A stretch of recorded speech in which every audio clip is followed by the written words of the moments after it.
نہ دیکھو دنیا کی طرف، دنیا رلا دیتی ہے، نہ راضی کرو بندوں کو، بندے تھکا دیتے ہیں، نہ پیچھے بھاگو ہر وقت دنیا داروں کے، یہ انسان کو کمزور کر دیتے ہیں۔ وہ تو کریم ہی بڑا ہے، دو آنسو زمین پر بعد میں گرتے ہیں، بندے کے گناہ سارے پہلے معاف فرما دیتا ہے۔ یاد رکھنا، کسی شخص کی بلیک میلنگ کا کبھی شکار نہ ہونا، کبھی کسی کی میٹھی اور مسجع مکفہ باتوں کا شکار نہ ہونا۔ کوئی کیا کر سکتا ہے اگر اللہ مددگار ہو تو؟ جس کو رب کریم اٹھانا چاہے اسے کوئی گرا سکتا ہے؟ ہم یہ ڈرے ڈرے سہمے سہمے پریشان فیصلہ کرنے کی طاقت نہیں، مجھے چلنا چاہیے کہ نہیں، اٹھنا چاہیے کہ نہیں، کرنا چاہیے، اٹھ باندھ کمر کیوں ڈرتا ہے؟ پھر دیکھ خدا کیا کرتا ہے۔ حضرت عبداللہ ابن عباس فرماتے ہیں میرے نبی پاک علیہ السلام نے میری تربیت فرمائی۔ یہ نوجوان دوست میری بات لکھ لیں، پریشان لوگ میری بات لکھ لیں، جن کے پاس قوت فیصلہ نہیں وہ اس بات کو لکھ لیں۔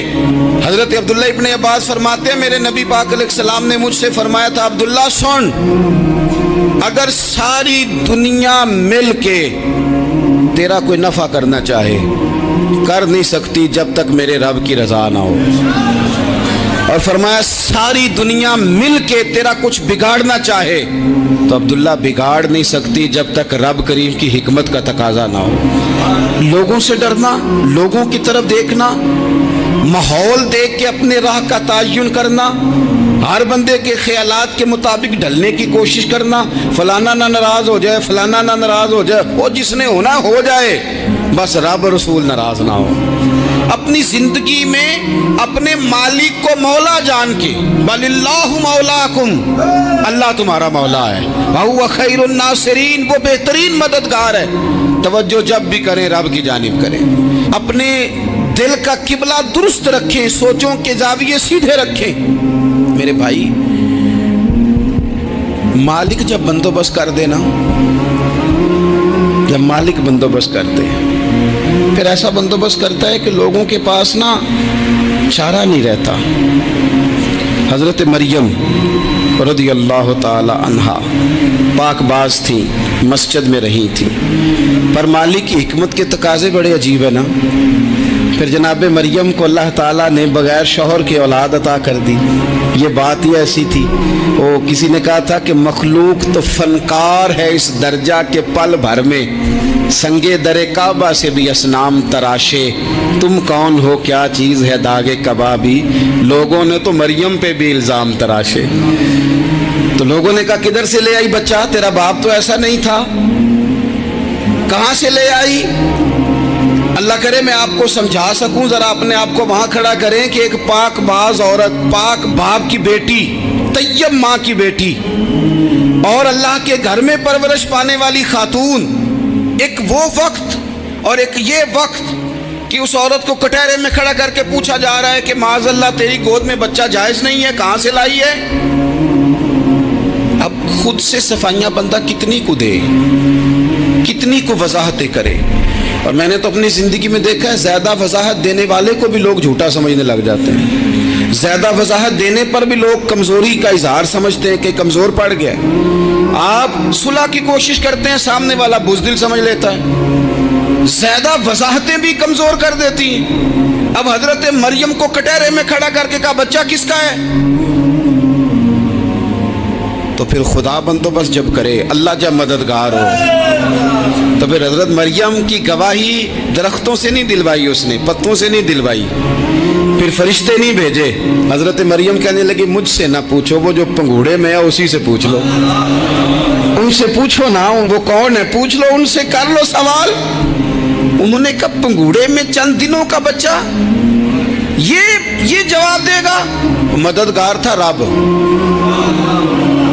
ان کی برات کا اعلان کرنا تھا مالک نے، اور جب مالک اعلان کر دے، جب مالک تیری صفائی دینا چاہے، جب مالک تجھے دنیا کے سامنے نکھارنا چاہے، تو پنگوڑے میں لیٹے حضرت عیسیٰ بول کے کہنے لگے انی عبداللہ آتانی الکتاب، فرمایا میں اللہ کا بندہ ہوں، رب نے مجھے کتاب عطا کر کے نبی بنا کے دنیا میں بھیجا ہے، میں اللہ کا بندہ ہوں، کتاب لے کے آیا ہوں، نبی بن کے آیا ہوں۔ پھر پنگوڑے سے اعلان ہو گیا، پھر بچہ بول پڑا، اور یہ ایک دفعہ نہیں بات ہوئی، یہ بنی اسرائیل میں ایک جریج نام کے شخص بھی تھے جو نماز پڑھ رہے تھے، بعض نے لکھا ہے نفل نماز تھی، اماں نے پکارا تو آئے نہیں، تو ماں کے منہ سے نکل گیا تو اتنی دیر تک مرے گا نہیں جب تک کسی بے حیا عورت کا منہ نہ دیکھ لے۔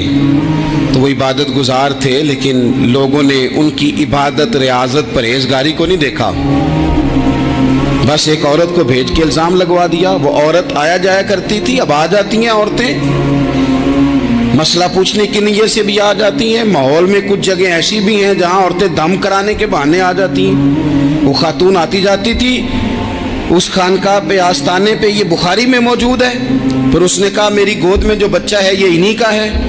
مجھے بتائیں کیسے بندہ وضاحت دے؟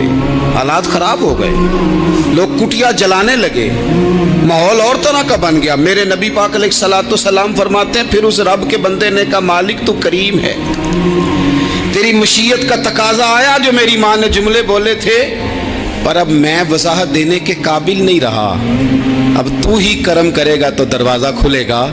تو وہ چند دنوں کا بچہ پنگوڑے میں بول کے کہنے لگا میں اس درویش کا نہیں، میں تو فلانے چرواہے کا بچہ ہوں، وہ جو بکریاں چراتا ہے۔ رب کی مدد کو پکاریں، اپنے ساتھ اپنے مالک کی مدد کو شامل کریں، تھوڑے رزق پر بھی گزارا اچھا ہونے لگ جائے گا۔ سارے لوگ آپ کو گرانے کی تدبیریں کر رہے ہوں گے اور مالک آپ کو عزتیں عطا فرما دے گا، اس کی بارگاہ سے حکمت کا تقاضا اور ہو جائے گا۔ ہم نے ساری زندگی لوگوں کو راضی کرنے میں گزار دی، ساری زندگی بڑھاپا آ گیا بچوں کو پالتے، اور بچوں نے آخری عمر میں کہہ دیا ابا اگر کوئی ڈھب کا کام کر لیتے تو آج ہمارے دن بھی پھر نہ جاتے۔ ساری زندگی گزار دی بہن بھائیوں کو راضی کرنے میں، ساری زندگی گزار دی ذمہ داریاں اٹھانے میں، ان کو 99 دفعہ دیا، ایک دفعہ نہیں دیا تو انہوں نے کہہ دیا تو نے تو کبھی دیا ہی نہیں، تو تھا ہی نہیں۔ ساری زندگی محلے داروں، علاقے والوں کو راضی کرنے میں گزار دی۔ اور میں نے ایسے لوگ بھی دیکھے دین کے لیے وقت گزارا، لیکن جب بڑھاپے میں دانت کام نہ کرتے تھے تو وقت کے مفتیوں کو بھی مسجدوں کی کمیٹیوں نے کہہ دیا اب آپ کی سمجھ نہیں آتی، ہم نے خطیب کو یور رکھنا ہے۔ میں کہتا ہوں کہ جتنے درد سے آپ امیر کو اپنی کہانی سناتے ہیں نا، اور جس طرح آپ کے آنسو بات کرنے سے پہلے گر جاتے ہیں کہ غریب ہیں، بچیاں ہیں، کاروبار نہیں، او میرے سنگیو، اس سے آدھے آنسو اپنے رب کی بارگاہ میں بکھیرو، اس کے حضور عرض گزار ہو جاؤ، اس سے طلب کرو۔ ایک وقت انسان پر زندگی میں ایسا آتا ہے کہ اسے یوں محسوس ہوتا ہے کہ میرا سایہ بھی ذرا سا پیچھے ہٹ گیا ہے، اسے یوں لگتا ہے کہ میں کسی سہارے پہ ہاتھ ڈالتا ہوں تو وہ بھاگ جاتا ہے مجھ سے، لیکن مالک کی بارگاہ ایسی عظیم بارگاہ ہے، رب رسول کے آستانے اتنے بڑے ہیں کہ آپ جب وہاں کشکول طلب دراز کرتے ہیں تو جھولی پھیلانے میں دیر لگتی ہے، ان کو بھرنے میں تو کوئی دیر نہیں لگتی۔ ہم نے اپنا سوچ کا قبلہ ہی دنیا کو بنا لیا ہے۔ یہ جو اللہ والوں کی مدد ہے یہ تو عین اللہ ہی کی مدد ہے، لیکن یہ جو سیٹھوں کی طرف توجہ کرنا، نوابوں کی طرف توجہ کرنا، دنیا داروں کی طرف توجہ کرنا اور اپنا مزاج اس طرح کا بنا لینا، یارو گردن کو جھکا دیتا ہے خیرات کا پتھر، جہاں میں مانگنے والوں کے سر کبھی اونچے نہیں ہوتے۔ اور اقبال کہتے ہیں غیرت ہے بڑی چیز جہان تگ و دو میں، پہناتی ہے یہ فقر کو تاج سردارا۔ میں عرض کروں گا کہ اپنی آپ جب توجہ کا قبلہ اللہ رسول کو بنائیں گے تو رب فرماتے ہیں وَيَرْزُقْهُ مِنْ حَيْثُ لَا يَحْتَسِبُ، میں نہ تجھے وہاں سے رزق دوں گا جہاں سے کبھی تیرا گمان بھی نہیں کیا ہوگا، یہاں سے بھی مل سکتا ہے، تو نے سوچا بھی نہیں ہوگا۔ بخاری شریف میں حدیث ہے، حضرت جابر ابن عبداللہ فرماتے ہیں نبی پاک صلی اللہ علیہ وسلم نے 300 لوگوں کا ایک لشکر روانہ کیا کسی مہم کے لیے، کسی جہاد کے لیے۔